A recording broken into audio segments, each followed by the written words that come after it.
Ar vaisiai storina? Fruktozė, taip, kai kurie žmonėms gali būti nerekomenduojami vaisiai, bet iš esmės tai vaisiai nestorina.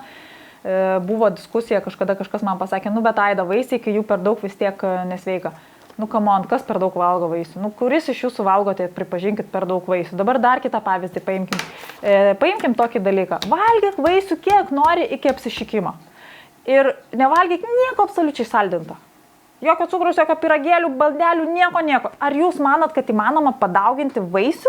Jūs fiziškai jų nesuvalgysit. Jūs fiziškai vaisių nesuvalgysit. Kalbu apie sveiką žmogų, ne tą, kuris negali, diabetiką, antras, anas, trečias.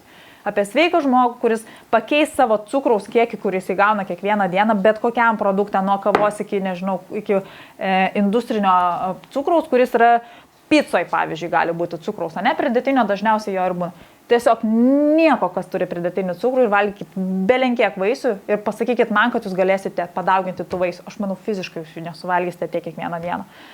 Todėl mano nuomonė vaisiai nestorina, nebent yra konkreti sveikatos problema, dėl kurios vaisių vartoti negalima, bet čia yra nestorumo problema, o kita problema.